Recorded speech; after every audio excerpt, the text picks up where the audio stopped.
Au cœur de la Nouvelle-Orléans, une ville bâtie entre l'Europe, l'Afrique et les Caraïbes, est née l'une des plus grandes expressions musicales de l'histoire humaine, le jazz. Mais derrière les trompettes de Louis Armstrong, derrière les improvisations de Buddy Bolden, derrière les notes mélancoliques du blues, existe une histoire plus ancienne, une histoire qui traverse l'océan Atlantique, une histoire où Haïti occupe une place essentielle.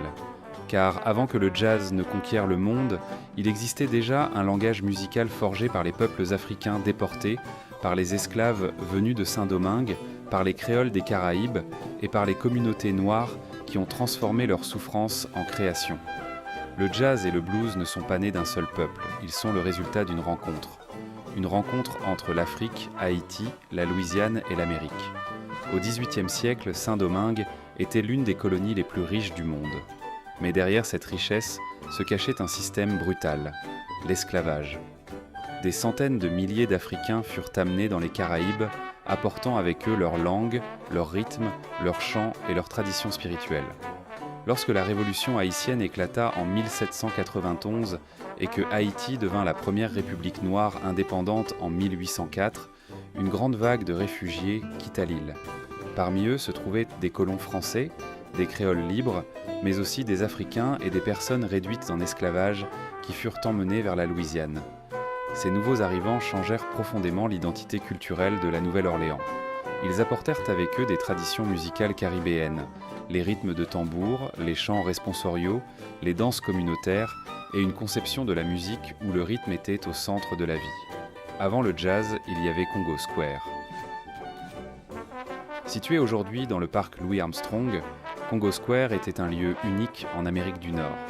Chaque dimanche, les esclaves africains et afro-caribéens pouvaient se réunir pour vendre des marchandises, danser, chanter et jouer de la musique. C'était un espace où les traditions africaines survivaient malgré l'oppression. Les tambours résonnaient, les corps dansaient, les voix répondaient aux voix. Ce principe appelé « appel et réponse » allait devenir l'un des éléments fondamentaux du jazz, du blues, du gospel et de nombreuses musiques afro-américaines. Les esclaves venus d'Haïti participèrent à cette transmission culturelle. Ils apportèrent des rythmes caribéens, des traditions liées au vaudou haïtien, des chants créoles et une manière particulière de faire vivre la musique comme une expérience collective. Congo Square fut une mémoire vivante, un endroit où l'Afrique, Haïti et la Louisiane se rencontrèrent. Le blues naquit plus tard dans le sud américain, particulièrement dans le Mississippi Delta. Il exprime la douleur, l'espoir, la solitude et la résistance. Mais ses racines profondes viennent d'une tradition plus ancienne. Le chant africain, les chants de travail, les spirituals, les rythmes caribéens. Le blues est devenu la voix d'un peuple qui transformait ses épreuves en poésie. À la Nouvelle-Orléans, cette tradition rencontra les fanfares européennes, les instruments de cuivre et les techniques musicales créoles. De cette fusion allait émerger une révolution sonore. Le jazz. Le jazz n'est pas apparu soudainement. Il fut construit par plusieurs générations de musiciens. Voici quelques-uns des premiers grands noms qui ont façonné son histoire. Né Ferdinand Joseph Lamotte à la Nouvelle-Orléans, Jelly Roll Morton fut l'un des premiers grands compositeurs du jazz. Pianiste brillant, il affirmait avoir inventé le jazz. Une déclaration controversée, mais il reste l'un des premiers musiciens à avoir organisé et écrit le langage du jazz. Il mélangea ragtime, blues, musique créole et improvisation. Son œuvre montre parfaitement cette rencontre entre les cultures de la Nouvelle-Orléans. La communauté créole de couleur joua également un rôle fondamental. Parmi eux, la famille Robichaud, dont plusieurs musiciens participèrent à la vie musicale de la Nouvelle-Orléans.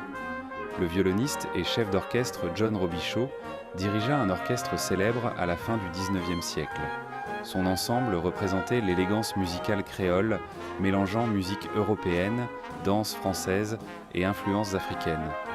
Cette tradition créole allait fusionner avec les styles plus improvisés des musiciens afro-américains, trompettistes dans une rue de la Nouvelle-Orléans. Considéré par beaucoup comme le premier grand innovateur du jazz moderne, Buddy Bolden transforma la musique de danse en utilisant davantage l'improvisation et l'énergie du blues. Son orchestre, actif dans les années 1890, annonçait déjà le son du jazz. Louis Armstrong souriant avec sa trompette. Louis Armstrong porta le jazz de la Nouvelle-Orléans vers le monde entier. Mais avant la célébrité, il grandit dans un environnement où résonnaient les traditions héritées de Congo Square, des fanfares, des chants religieux et des communautés créoles. Aujourd'hui encore, l'héritage haïtien et caribéen demeure présent dans la culture musicale de la Nouvelle-Orléans. On le retrouve dans les rythmes de percussion, les chants en réponse, les cérémonies communautaires, les fanfares, les parades de rue, les traditions du Mardi Gras, les funérailles jazz. La musique de la Nouvelle-Orléans est une mémoire. Chaque trompette porte un souvenir. Chaque tambour raconte une histoire. Chaque improvisation rappelle les peuples qui ont survécu en créant de la beauté. Le jazz n'est pas seulement une musique, c'est une histoire humaine, une histoire d'exil, une histoire de résistance, une histoire de peuples africains, haïtiens, créoles et afro-américains qui ont transformé la douleur en art. De Congo Square aux grandes scènes internationales, des tambours des esclaves aux solos de trompettes. Le message reste le même. Même dans les moments les plus sombres, l'être humain trouve toujours un moyen de créer, de chanter et de transmettre son âme.